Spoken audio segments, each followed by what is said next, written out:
ಈ ನಾಗೇಂದ್ರ ಅವರು ಏನು ಸಚಿವರಾಗಿ ಓಟ್ ತಗೊಂಡಿದ್ದಾರೆ, ಅವರು ರಾಜೀನಾಮೆ ಕೊಡ್ಬೇಕಂತ ನಮ್ಮ ಪಕ್ಷದ ನಿಲುವು ಮತ್ತು ಒತ್ತಾಯ.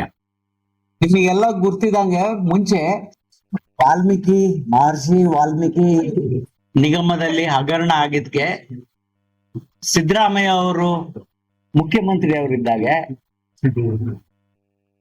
ಬಿ ನಾಗೇಂದ್ರ ಅವರು ಸಚಿವರಿದ್ದರು. ಅವಾಗ ಅವರು ರಾಜೀನಾಮೆ ಕೊಟ್ಟರು.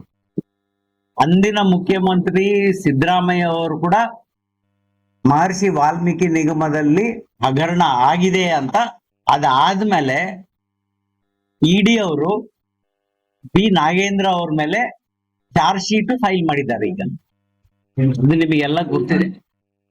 ಇಷ್ಟು ಇದ್ರು ಕೂಡ ಅವರಿಗೆ ಈಗ ಮತ್ತೆ ಸಚಿವ ಸಂಪುಟದಲ್ಲಿ ಜಾಗ ಕೊಟ್ಟಿದ್ದಾರೆ ಈ ಸರ್ಕಾರ. ನಮ್ಮ ಮಾನ್ಯ ಡಿ ಕೆ ಶಿವಕುಮಾರ್ ಅವರ ಸರ್ಕಾರದಲ್ಲಿ ಅವರಿಗೆ ಸಚಿವರು ಮಾಡಿದ್ದಾರೆ. ನಮ್ಮ ಒತ್ತಾಯ ಇರೋದೇನು, ಬಿ ನಾಗೇಂದ್ರ ಅವ್ರನ್ನ ಇಮ್ಮಿಡಿಯೇಟ್ ಆಗಿ ನಮ್ದು ಸದನ ನಾಳೆಯಿಂದ ಸ್ಟಾರ್ಟ್ ಆಗಿದೆ, ನಾಳೆ ಒಳಗೆ ಅವರು ರಾಜೀನಾಮೆ ಕೊಡ್ಬೇಕು ಅಂತ ನಮ್ಮ ಒತ್ತಾಯ. ರಾಜೀನಾಮೆ ಕೊಡ್ಲಿಲ್ಲ ಅಂದ್ರೆ ನಾವು ಸದನದಲ್ಲಿ ಹೋರಾಟ ಮಾಡ್ತೀವಿ. ಸದನದಲ್ಲಿ ಒಂದೇ ಅಲ್ಲ, ಡಿಸ್ಟ್ರಿಕ್ಟ್ ಲೆವೆಲ್ ಅಲ್ಲಿ ಎಲ್ಲಾ ಡಿಸ್ಟ್ರಿಕ್ಟ್ ಅಲ್ಲಿ ಕೂಡ ನಮ್ಮ ಕಾರ್ಯಕರ್ತರು ಹೋರಾಟ ಮಾಡ್ತಾರೆ. ಮಾನ್ಯ ಸಚಿವರು ಕೂಡ ಎಸ್ಟಿ ಸಮುದಾಯದವರಾಗಿದ್ದು, ನಾವು ಎಸ್ಟಿ ಮೀಸಲಾತಿಯಿಂದ ಗೆದ್ದಾಗ ಆ ಸಮುದಾಯಕ್ಕೆ ಎಲ್ಲಾ ಸಮುದಾಯಗಳನ್ನ ಅಭಿವೃದ್ಧಿ ಮಾಡ್ತಾ ಆ ಶೋಷಿತ ಸಮುದಾಯಗಳ ಪರವಾಗಿ ನಮ್ಮದೇ ಆದ ನಾಯಕರುಗಳು ಎಸ್ಸಿ ಇಂದ ಮತ್ತು ಎಸ್ಟಿ ಇಂದ ಆಯ್ಕೆ ಆಗುವಂತ ಜನ ಅವ್ರಿಗೆ ಬರೀ ಶಾಸಕ ಸ್ಥಾನದಲ್ಲಿ ಇದ್ದಾಗ್ಯೂ ದೇವರ ಕೃಪೆಯಿಂದ ಮಂತ್ರಿ ಸ್ಥಾನ ಸಿಕ್ಕಾಗ ಆ ಒಂದು ಸಮುದಾಯಗಳು ಈಗಲೂ ನಾವು ಹಳ್ಳಿಗಳಲ್ಲಿ ನೋಡ್ತೇವೆ. ನಮ್ಗೆ ಏನಾದ್ರೆ ಇವತ್ತು ದಿನ ಅವರು ನಮ್ಮ ಸಮುದಾಯದವರೇ, ಅವ್ರ ಮೇಲೆ ನಮ್ಗೇನು ದ್ವೇಷ ಇಲ್ಲ. ನಾನೇನಾದ್ರೂ ಒಬ್ಬ ಸಮುದಾಯದ ಒಬ್ಬ ವ್ಯಕ್ತಿಯಾಗಿ ಮಾತಾಡ್ತೇನೆ. ಮತ್ತು ಈಗಾಗಲೇ ನಮ್ಮಲ್ಲಿ ಇರುವಂತ ನಮ್ಮ ಎಸ್ ಟಿ ಅಲ್ಲಿ ಮತ್ತೆ ಎಸ್ ಎಲ್ ಇರುವಂತ ಏನ್ ರಾಜಕೀಯ ಅಧಿಕಾರ ಹಿಡಿದಂತ ಅವರಿಗೆ ನಾನು ರಿಕ್ವೆಸ್ಟ್ ಮಾಡೋದೇನಂದ್ರೆ, ಇವತ್ತು ನೀವು ಅಧಿಕಾರ ಹಿಡಿದ್ರಿ, ಎಲ್ಲ ಅನುಭವಿಸ್ತಾ ಇದ್ರಿ. ಬಟ್ ಏನಂದ್ರೆ ಈಗ ನಮ್ಮ ಜನ ಇನ್ನ ಹಳ್ಳಿಗಳಲ್ಲಿ ಮತ್ತೆ ಸ್ಲಮ್ಗಳಲ್ಲಿ ಬದುಕ್ತಾ ಇದ್ದಾರೆ. ಮತ್ತು ನಿಮ್ಮ ತಮ್ಮ ಮೇಲೆ ಮಾನ್ಯ ಸಿದ್ದರಾಮಯ್ಯ ಸರ್ ಅವರು ಮುಖ್ಯಮಂತ್ರಿಗಳಿದ್ದಾಗ ಅವರು ಕೂಡ ಬಡವರ ಪರವಾಗಿ ತುಂಬಾ ಕಾಳಜಿ ಇದೆ. ಸಮಾಜವಾದಿ ತತ್ವಗಳಿಗೆ ಬಂದಂತ ವ್ಯಕ್ತಿ. ಆದಾಗ್ಯೂ ಅವರ ಒಂದು ಕಾಲದಲ್ಲಿ ಅವರೇ ಫೈನಾನ್ಸ್ ಮಿನಿಸ್ಟರ್ ಇದ್ರು. ಇವತ್ತಿನ ದಿನ ನಾವೆಲ್ಲ ಮಾತಾಡ್ದಂಗೆ ಮಾಧ್ಯಮಗಳಲ್ಲಿ ಸೋಷಿಯಲ್ ಮೀಡಿಯಾದಲ್ಲಿ ನೋಡ್ದಂಗೆ ಏನಾದ್ರು 187 ಕೋಟಿ 187 ಕೋಟಿ, 1 ರೂಪಾಯಿ ಇಲ್ಲ 2 ರೂಪಾಯಿ ಇಲ್ಲ, 187 ಕೋಟಿ ಹಣ ಏನದು ಪರಿಶಿಷ್ಟ ಪಂಗಡಗಳ ಮಕ್ಕಳಿಗೆ ಮತ್ತೆ ರೈತರಿಗೆ ಅವರು ಸಾಮಾಜಿಕವಾಗಿ ಮತ್ತು ಆರ್ಥಿಕವಾಗಿ ಅಭಿವೃದ್ಧಿ ಆಗ್ಬೇಕಂತ ಏನು ಮೀಸಲಿಟ್ಟಿದ್ದ ಹಣ ಮಾನ್ಯ ಸಚಿವರು ಆ ಒಂದು ಇಲಾಖೆಗೆ ಅವರು ಹೆಡ್ ಆಗಿರ್ತಾರೆ. ಅವರು ನೇತೃತ್ವ ವಹಿಸಿಕೊಂಡಾಗ ಅವರ ಸುಪರ್ದಿಯಲ್ಲಿನ ಹಗರಣ ಆಗುತ್ತೆ 187. ಅವತ್ತಿನ ದಿನ ಅದು ರಾಜೀನಾಮೆ ಆಯ್ತು, ಸಂತೋಷ. ಮತ್ತೇನಂದ್ರೆ ನೆಕ್ಸ್ಟ್ ಈಗಾಗಲೇ ಮೊನ್ನೆ ಜೂನ್ 2026 ಜೂನ್ ತಿಂಗಳಲ್ಲಿ 2ನೇ ತಾರೀಕು 3ನೇ ತಾರೀಕು ಸಿಬಿಐ ಚಾರ್ಜ್ ಶೀಟ್ ಅನ್ನು ಸಲ್ಲಿಸುತ್ತೆ. ಅದರಲ್ಲಿ 30 ಜನಗಳನ್ನ ಆರೋಪಿತರನ್ನು ಮಾಡಿದ್ದಾರೆ. ಅದರಲ್ಲಿ ಮಾನ್ಯ ನಮ್ಮ ಬಳ್ಳಾರಿಯ ಸಚಿವರ ಮೇಲೆ ಅವ್ರ ಮೇಲೆ ಏನು ಒಂದು ಆರೋಪ ಇದೆ ಅಂದ್ರೆ 187 ಕೋಟಿ ಅಂತ ನಾವೇನ್ ಹೇಳ್ತೀವಿ, ಈ ತನಿಖೆಯಿಂದ ಅಂದ್ರೆ ಅವರೆಲ್ಲ ಅವರು ಇನಿಷಿಯಲ್ ಇನ್ವೆಸ್ಟಿಗೇಷನ್ ಅಲ್ಲಿ ಏನು ಅವ್ರಿಗೆ ಗೊತ್ತಾಗಿದೆ 89.63 ಕೋಟಿ ಅಂತ ಹೇಳ್ತಾರೆ. ಸಿಬಿಐನವರು ಚಾರ್ಜ್ ಶೀಟ್ ಅಲ್ಲಿ 89.63 ಕೋಟಿ ಒಂದು ಅಕ್ರಮ ಆಗಿದೆ ಅಂತ, ಹಣ ವರ್ಗಾವಣೆ ಆಗಿದೆ. ಮತ್ತೆ ಅದು ಎಷ್ಟು ಖಾತೆಗಳಿಗೆ? 600 ಖಾತೆಗಳಲ್ಲಿ ವರ್ಗಾವಣೆ ಆಗಿದೆ ಅಂತ ಹೇಳ್ತಾರೆ. ಮುಂದುವರೆದು ಇವಾಗ ನಾನು ಇವತ್ತಿನ ದಿನ ಇನ್ನೊಂದು ಕೂಡ ಅವರು ಸಿಬಿಐ ಚಾರ್ಜ್ ಶೀಟ್ ಅಲ್ಲಿ ಇನ್ನೊಂದು ಕೂಡ ಹೇಳ್ತಾರೆ, ಇನ್ನೊಂದು ಅವ್ರ ಮೇಲೆ ಆರೋಪ ಬಂದಿದೆ.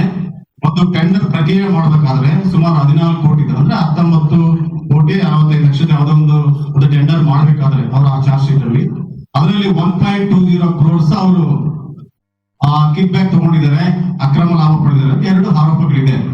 ನನಗೆ ಇನ್ನೊಂದು ಆರೋಪದ ಬಗ್ಗೆ ಇರಲಿ, ನನ್ನ ಸಮುದಾಯಕ್ಕೆ ನನ್ನ ಸಮುದಾಯಕ್ಕೆ ನಾವು ಕಂಡಂಗೆ ಇನ್ನು ಅಷ್ಟು ಸಾಮಾಜಿಕವಾಗಿ ಆರ್ಥಿಕವಾಗಿ ಅಭಿವೃದ್ಧಿ ಆಗಿಲ್ಲ. ಆ ಹಣ ಇವತ್ತು ಅಮೃತ ಮಾಡೋದಂತ ನಮಗೆ ಯಾವಾಗ ಗೊತ್ತಾಗುತ್ತೆ, ಕೋರ್ಟ್ ತೀರ್ಪು ಕೊಟ್ಮೇಲೆ ಈಸ್ ಅವರು ಅಪರಾಧಿ ಅಂತ ಗೊತ್ತಾಗುತ್ತೆ. ಬಟ್ ನಾವ್ ಇವತ್ತು ಅವರು ಅಪರಾಧಿ ಅಂತ ನಾವು ವಾದ ಮಾಡ್ತಾ ಇಲ್ಲ. ನೀವು ನೇತೃತ್ವ ವಹಿಸಿದಂತ ಇಲಾಖೆಯಲ್ಲಿ ಹಗರಣ ಆಗಿದೆ.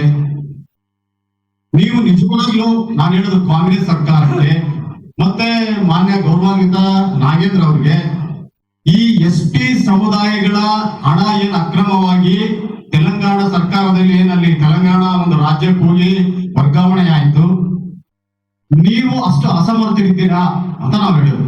ಇವಾಗ ನೀವೇನ್ ಹೇಳ್ತೀರಿ, ನಾನು ಮಾಡಿಲ್ಲ, ಓಕೆ, ನಿಮಗೊಂದು ನಾವು ಜವಾಬ್ದಾರಿ ಕೊಟ್ಟಿದ್ವಿ. ಇದೊಂದ್ ದಿನ ಸಚಿವ ಸ್ಥಾನ ಅಂದ್ರೆ ಅಧಿಕಾರ ಸ್ಥಾನ ಅಲ್ಲ, ಅದು ಜನರ ವಿಶ್ವಾಸ ಸ್ಥಾನ. ನೀವೊಂದು ಜನರ ವಿಶ್ವಾಸವನ್ನು ಕಲ್ತ್ಕೊಂಡಿದ್ರಿ. ಇವತ್ತು ಸಾಮಾಜಿಕ ಜಾಲತಾಣದಲ್ಲಿ ಅವ್ರದ್ದೊಂದು ನಾವು ಏನಾದ್ರೂ ಒಂದು ಹಾಕಿದ್ರೆ, ಪೋಸ್ಟ್ ಹಾಕಿದಾಗ, ಇದರ ಸಚಿವ ಸ್ಥಾನ ಬಂದಾಗ ನಾವಲ್ಲಿ 100 ಪುನಃ ಚೆಕ್ ಮಾಡಿದಾಗ 100 ಕಾಮೆಂಟ್ಗಳಲ್ಲಿ 99 ಕಾಮೆಂಟ್ ಅವ್ರು ನೆಗೆಟಿವ್ ಇದೆ. ಇದು ಜನರು ಅವ್ರ ಮೇಲೆ ವಿಶ್ವಾಸ ಇಲ್ಲ ಅಂತ ಅರ್ಥ ತೋರಿಸುತ್ತೆ. ಇವತ್ತಿನ ತಾವುಗಳು ಈ ಸಾಮಾಜಿಕ ಏನಂದ್ರೆ ಸಂವಿಧಾನಕ್ಕೆ ಹುದ್ದೆ ಹೊಂದಿದ್ದು ಸಾಮಾಜಿಕ ಒಂದು ಜವಾಬ್ದಾರಿ ಹೊಣೆಗಾರಿಕೆ ಹೊಂದಿರುವ ನೀವು ಜನರು ಕೇಳುವುದು ಮೊದಲಾಗಿ ನಮ್ಮ ST ಸಮುದಾಯ ಇವತ್ತಿನ ದಿನ ರಾಜ್ಯಾದ್ಯಂತ ಏನು ಹೋರಾಟ ಮಾಡ್ಬೇಕಂತ ಏನ್ ಅನ್ಕೊಂಡಾರೆ, ಅಷ್ಟರೊಳಗಾಗಿ ನಾವೇನ್ ಕೇಳ್ತೇವೆ ನಿಮ್ಗೆ ಪಕ್ಷದ ವತಿಯಿಂದ, ನಾವು ಕರೆಕ್ಟ್ ಇದೀನಿ ಅಂತ ನಿಮ್ಗೆ ಅನ್ಸಿದ್ರೆ ತನಿಖೆ ಆದ್ಮೇಲೆ ನಾನೇನ್ ಹೇಳೋದು, ನಾಗೇಂದ್ರ ಸರ್ ಅವ್ರಿಗೆ ನಮ್ಮ ಸಮುದಾಯದ ಮೇಲೆ ನಿಜವಾಗ್ಲೂ ಗೌರವ ಇದ್ರೆ, ST ಬಂಧುಗಳ ಮೇಲೆ ಗೌರವ ಇದ್ರೆ, ನೀವು ಫಸ್ಟ್ ಏನಂದ್ರೆ ನಿರಪರಾಧಿಗಳ ಹೊರಗೆ ಬಂದು ಮತ್ತೆ ನೀವು ಮಿನಿಸ್ಟರ್ ಆಗಿ ನಮ್ಮ ಅಬ್ಜೆಕ್ಷನ್ ಇಲ್ಲ. ಇವತ್ತು ನಮಗೆ ಕೂಡ ಏನಾಗುತ್ತೆ, ಸೋಷಿಯಲ್ ಮೀಡಿಯಾದಲ್ಲಿ ನಮ್ಮ ಸಮುದಾಯದ ಒಬ್ಬ ನಾಯಕನನ್ನ ಬೇರೆ ಪಕ್ಷದಲ್ಲಿ ಇರಲಿ, ಆದ್ರೂ ಕೂಡ ಆತರ ಕೀಳು ಮಟ್ಟದ ಭಾಷೆಗಳನ್ನು ಬಳಸ್ತಾ ಇರ್ಬೇಕಾದ್ರೆ ನಮ್ಗೆ ಏನಪ್ಪ ನಮ್ಮ ಸಮುದಾಯದ ವ್ಯಕ್ತಿ ಈ ತರ ಹೆಸರು ಗಳಿಸ್ಬಿಟ್ರಲ್ಲ ಅಂತ ಬೇಜಾರಾಗುತ್ತೆ. ನಾವು ನಾಗೇಂದ್ರ ಸರ್ ಅವ್ರಿಗೆ ಏನ್ ಕೇಳ್ತೀವಿ ಅಂದ್ರೆ, ನಿಮ್ಮ ಮೇಲೆ 2 ಆರೋಪಗಳಿದೆ, ಇದು ಮಾಮೂಲು ಯಾವ್ದೋ ಒಂದು ಪೊಲೀಸ್ ಸ್ಟೇಷನ್ ಆಗಿರೋದಲ್ಲ, ಒಬ್ಬ CBI ಒಬ್ಬ ಸಂಸ್ಥೆ ಬಗ್ಗೆ ಏನಾದ್ರು ಒಬ್ಬ CBI ಆಫೀಸರ್ ನಾಳೆ ಅವರು ಅಕೌಂಟಬಲ್ ಆಗಬೇಕಾಗುತ್ತೆ, ಸುಮ್ಮನೆ ರಿಪೋರ್ಟ್ ಕೊಡಕ್ ಬರಲ್ಲ. ಇವಾಗ ಸಿದ್ದರಾಮಯ್ಯ ಸಾರ್ ಕೂಡ ಸದನದಲ್ಲಿ ಹೇಳಿದ್ರು 89 ಕೋಟಿ ಹಗರಣ ಆಗಿದೆ ಅಂತ, ಅವರು ಒಪ್ಕೊಂಡ್ರು 187 ಕೋಟಿ ಅಲ್ಲ 89 ಅಂತ. ಹೀಗಾಗಿ ನಾವು ನಮ್ಮ ಸಮಾಜದ ಜನರ ಏನಪ್ಪ ಸಣ್ಣ ಏನ್ ಗೊತ್ತಾ, ಗಂಗಾ ಕಲ್ಯಾಣ ಯೋಜನೆ ಅಂತ, ಆಮೇಲೆ ಸ್ವಾವಲಂಬಿ ಯೋಜನೆ ಅಂತ ಹುಡುಗರಿಗೆ, ಆಮೇಲೆ ಈ ತರ ಅನೇಕ ಸಣ್ಣ ಯೋಜನೆಗಳಿಂದ ದಿನ ಮಕ್ಕಳಿಗೆ ಹೋಗ್ಬೇಕಂತ ನಿರುದ್ಯೋಗಿಗಳಿಗೆ ಹೋಗ್ಬೇಕಾದ ದುಡ್ಡನ್ನ ನೀವು ಸರಿಯಾಗಿ ನಿರ್ವಹಿಸ್ಲಿಲ್ಲ. ಆಂಧ್ರದಾಗ ಅಂದ್ರೆ ಯಾವ್ದೋ ಒಂದು ಸಹಕಾರಿ ಒಂದು ಇಲಾಖೆ ಎಲ್ಲೋ ಹೋಗುತ್ತೆ, ಮತ್ತೆ ಆಮೇಲೆ ಆ ದುಡ್ಡಿಂದ ಯಾವ್ದೋ ಮರ್ಸಿಡೀಸ್ ಬೆಂಚ್ ಅಂತೆ, ಆಮೇಲೆ ಲ್ಯಾಂಬೋರ್ಗಿನಿ ಕಾರ್ ಅಂತೆ, ಆಮೇಲೆ ಯಾವ್ದೋ ಸಹಾಯ ಅಂಗಡಿಗಳಿಗೆಲ್ಲ ಹೋಗುತ್ತೆ. ನಾನು ಮಾನ್ಯ ನಾಗೇಂದ್ರ ಅಣ್ಣವ್ರೆ, ನೀವು ಮತ್ತೆ ಒಬ್ಬ ಸಚಿವರಾಗಿದ್ರಿ, ನಿಮ್ಮ ಸುಪರ್ದಲ್ಲಿ ಆಗಿದೆ. ಇವತ್ತಿನ ದಿನ ನೀವು ಆರೋಪಿ ಅಂತಂದೇಳಿ CBI ಹೇಳುತ್ತೆ.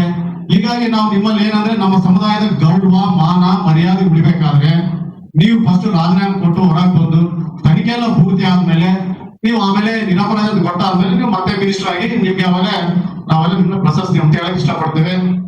ಇಷ್ಟ ಹೇಳ್ತಾ ಇವತ್ತಿನ ದಿನ ಈ ಒಂದು ನಮ್ಮ ಭಾರತೀಯ ಜನತಾ ಪಾರ್ಟಿ ತಾವ್ ಹೇಳ್ದಂಗೆ ಏನ್ ಹೋರಾಟ ಮಾಡ್ತಾರೆ ಅಂತ ತಾವ್ ಹೇಳ್ತದ್ರಿ. 17ನೇ ತಾರೀಕಿನಿಂದ ಅನಿರ್ದಿಷ್ಟ ಅವಧಿವರೆಗೆ ಎಲ್ಲಿವರೆಗೆ ಸಚಿವರು ರಾಜೀನಾಮೆ ಸಲ್ಲಿಸೋದಿಲ್ಲೋ ಅಲ್ಲಿವರೆಗೆ ನಾವು ಅನಿರ್ದಿಷ್ಟ ಅವಧಿ ಒಂದು ಹೋರಾಟವನ್ನು ಹಮ್ಮಿಕೊಂಡಿದ್ದೀವಿ.